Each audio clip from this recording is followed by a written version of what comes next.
Gentlemen, this is your host, Dr. Khokhar, with the program Bible Explains It All. Thank you very much for joining us this beautiful Saturday morning in Dallas, Texas. It's sunny, it's beautiful, and the Dallas is 99.5, if I would say, is sunny. So again, thank you very much for joining this program, Bible Explains It All by Dr. Khokhar. Today we have a very unique topic, and we are just talking about that who is your God. So most of the time when I just go around, so I have a lot of friends and they're adherent of different faiths, and which is great, and that's make this world great, that we have this diversity in this world.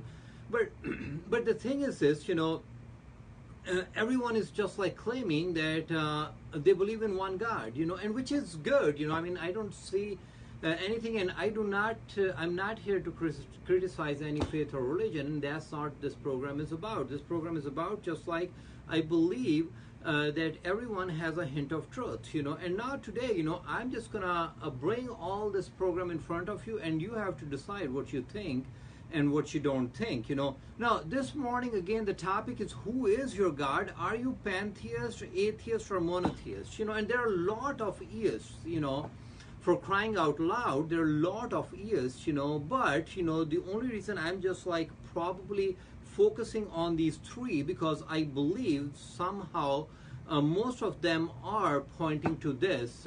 It could be polytheist, monotheist, or atheist. So I'm just going to go through it, and then I'm just going to talk about the problems in the polytheism, atheism, and the monotheism. I will just talk about the problem, the monotheism also, and then you have to decide which God this morning would you like to adhere. Would you like to adhere to the God of mercy, or you just want to go through all these different years, Again, so let's talk about pantheism, when we are just starting. Again, thank you very much for joining this program. This program is Bible Explains It All by Dr. Khokhar, and we bring this program every Saturday morning from Fun Asia with collaboration with Fun Asia, and thank you very much for this radio station. We've been bringing this program for almost over a year, and thank you very much for joining us every Saturday. Okay, so the pantheism, so let's go to the real subject. So pantheism is a doctrine that identifies that God with the universe, that everything is God. That is pantheism. Now you would say, oh man, why are you talking about this God thing, because there is one God? No, there is not one God. And if you say there is one God, then the people all over the world, they're fighting over different things and different rituals. They would not go to one worship place and worship. If there is one God and one God is in different variations, so then there's a problem with God in itself. So pantheism, they believe that everything is God. Now, who is the adherent of this pantheism? So there's an Hindu ideology. Most of my Hindu friends, and like I said, all of them are my friends, so I do not have nothing against any religion. But the Hinduism is the most adherent to the ideology of the pantheism. Pantheism holds that the entire universe, with its trillions of immense galaxies, every living thing is God. Really? No, they don't say that. They do say that, I mean, if you really go and you see really go into the deep theology of the pantheism or Hinduism, so you will see this. The Vedas clearly say that everything is Brahman. Brahman is consciousness, and Brahman is all that it is, So that's so. And do pantheism believe that yourself is God? Yes. Now let me ask you this question. So most of the time, so when we do the time wish, we say good morning, good evening, or my different friends, they say assalamu alaikum. They would just say different, or the Christians, they would just probably say salam. And myself, so I believe you should say shalom alaykum. Okay, that's what I believe, because Jesus said it. No, but when the Hindus, they would just time wish to each other, what would they say? They would say namaste. A lot of people, they just say namaste. They would fold their hands, and then they will bow down a little bit, and they would say namaste. So what does that mean? Namaste, if you really just go back, I mean, this is the age of information. You can just go and you just find anything you want to. Now, namaste is really mean that I bow to you, not only to you, but the deity in you. Okay, so they are just probably saying, I bow to you and the divine in you, I'm bowing to that. And the other person in back says the same thing. Is there any wrong? Okay, well, there's no. I mean, if you're a pantheist, God bless you. I'm not saying there's anything problem, or you should go and in any way, form, or fashion, you should go and discriminate those people. I'm not. This is not this program is about. We just like bring these facts, and I'm just laying down those facts in front of you. Now, the thing is this: good or bad is up to you. You decide it. But I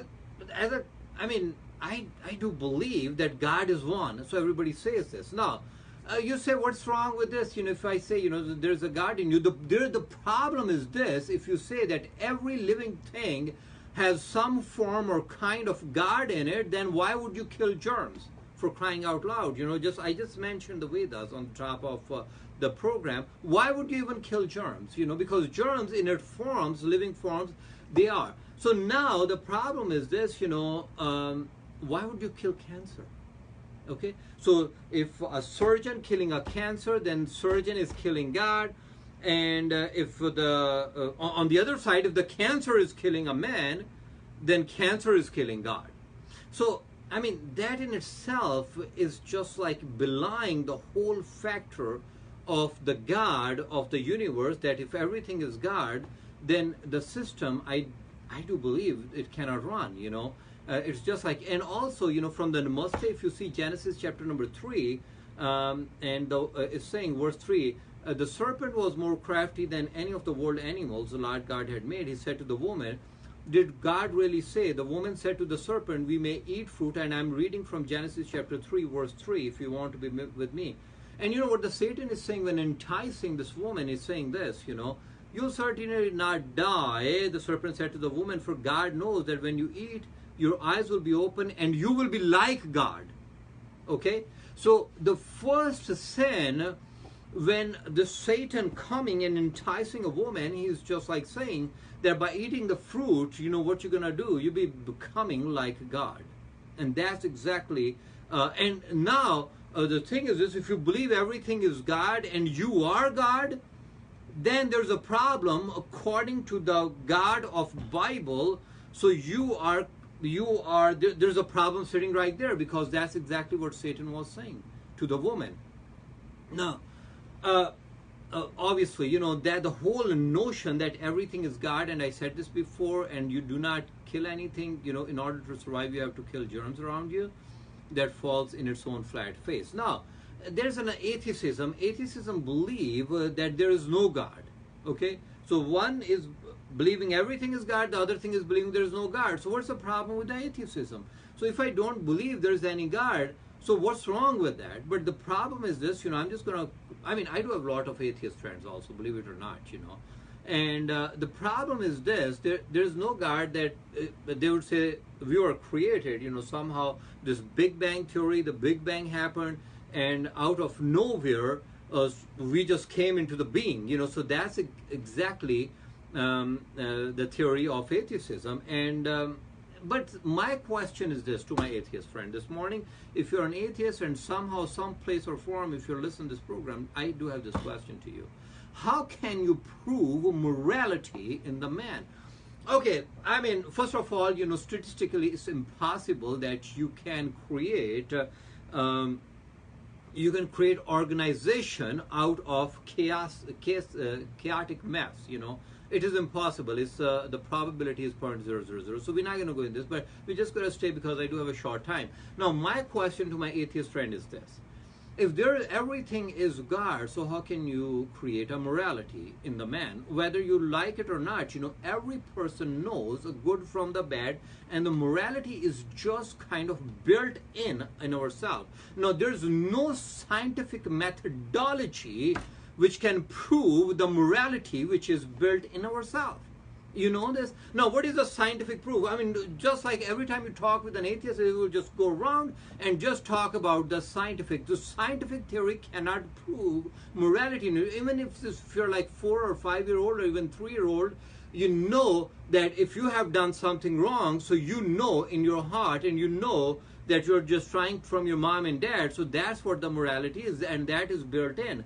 Now, scientific theory cannot prove morality. That's what my that my take on it is, it's just like, because scientific theory is about the objective observation, evidence, and you cannot provide any evidence for the morality. Experiment. How can you experiment this morality? Induction, repetition, and critical analysis. Okay, so to me, the whole idea of atheism, if you cannot prove, and if you talk about to any of your atheist friends, they will just tell you, this is just, this is not just. Who tells you this is just and not just? Where do you get this idea from? Okay, so that in itself is a whole topic, and we'll talk about atheism someday. But long story short, atheism falls flat on its face. Now, the third thing is monotheistic, and a lot of religions, now they start calling themselves, they are the monotheistic religions, let me give you an example. Jews, Christians, and most of the adherents of Islamic people, and some other religions, other faiths, they call themselves, they're the monotheistic religion, because they believe in one God. Now, what is this? Actually, the monotheistic religion started exactly from Abraham, and Abraham, his father, Terah, which is just like, I hope I'm pronouncing it correct, T-E-R-A, he was making those idols, and he was selling those idols to people, and Terah himself, so you can call that he was a pantheist, or probably Hindu.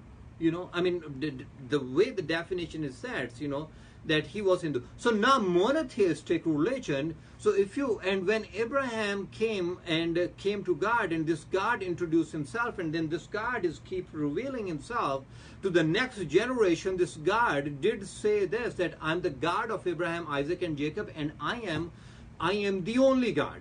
Now, the problem is this, this morning, if you call yourself that you're a monotheistic and you do not believe what Abraham really introduced to the world, and that is the God of Abraham, Isaac, and Jacob, so I do not know if you fit in the definition of monotheistic religion, because Jews, they call this God, and most of the time they did not take the God's name, and they call, now we say this God was Yahweh, or even in the short pronunciation they call it YHVH, so they do not even pronounce his name in the reverence of it, So now, then there's another God in the Bible, is Baal. And the Baal, if you see, he's a god of, they call him the Lord of Heaven, and this Baal, most of the Middle Eastern those times, they believe.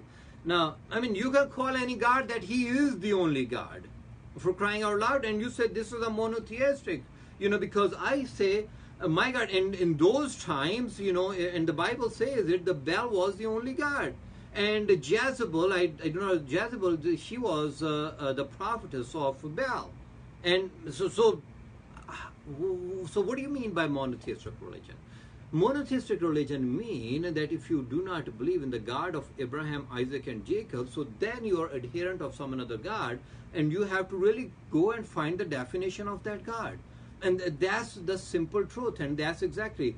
So, and see, the thing is this, at the end, that's what I'm just going to say, okay? Whoever God, whichever God you believe in, if you do not believe in a God of mercy, and that God of mercy is a God of mercy through Christ, because that's what the Bible is saying. If you do not believe the God of mercy, if you can believe in the God of lot of rituals, you can believe in the God of lot of rituals you can perform the God of the laws, which the God gave you, so in order to reach that God. So then the whole notion of God does not fit. The reason is this, because if I say that I believe in the God of some laws and some rituals, so I means most of these rituals only the rich person can perform. If I say I believe in the God of giving, or the God of charity, most of the time people, they try to reach God by their charitable work, correct? Okay, if you believe in the God of charity, the only reason, then he's a God of rich. Because the only rich person can go and he can do all this charitable work. And if the person can do all this charitable work, and if you are a pauper and have no money, you're poor, then I do not believe in this kind of God. Simple as that, because I think this is a God of rich, and he is not a God of poor. And if he's not a God of poor, then he is not God. And that's not a God of Abraham, Isaac, and Jacob. And now Ephesians, if you read the Bible, Ephesians chapter 2, verse 8 to 9 is saying, "For by grace you have been saved through faith, that not of yourself, it is the gift of God, not a result of work, so that no one may boast." So at the end, I would just say this, if you may boast in your charity, if you may boast in some kind of good works, if you have that inclination that you can boast on it, or if you just like showing off your work to the people, and the people, they're just like patting your back because of that work, so then that is not the God of Bible. Okay? And if you are in a church, sitting in a church, and you are the one who is just doing the most charitable work, and the pastor love you because of that, then that is not the God of Bible. Because the God of Bible is the God for the poor. The God of the Bible is the God for the people who are rejected. The God of the Bible is the God of the people who are depressed, who are in any kind of problems, and that's what that God came for, because he knew that there is no other way that the person can save themselves. And that's all, everywhere in the world, wherever I go, I see people, they're trying to reach God with their works, and they're trying to reach God with their charity works, and in somehow, some fashion or form, they're just thinking that by doing so, they're reaching God. They are not reaching the God of Abraham, Isaac, and Jacob, and they're not reaching the God of monotheistic religion, which is Judaism and Christianity, because I said it so, because it is they believe in the God of Abraham, Isaac, and Jacob. If you believe in the God of Abraham, Isaac, and Jacob, and if you have inclination for the poor people out there, you just go out and you do something which is not show off, then you are believing in the real God. And at the end, I would just say this, Romans chapter 9, verse 16. So then it does not depend on the man who wills or the man who runs, but on God who has mercy. So I love the God of mercy, my brother and sister. If you do not believe the God of mercy, then there is a problem. Because overall, if we all believe in the God of mercy, then we should extend that mercy to each other instead of just being stuck up. We should extend that mercy through charity, not to show off. We have to extend that mercy to each other because we love each other, and we love each other because God of Abraham, Isaac, and Jacob, that is the message of Christ, and that's what God wants us to do. Regardless who you are, whether you are adherent of any religion or whoever you are, if you do not have love, you have nothing. And God bless you all, and thank you very much for watching this show. Thank you.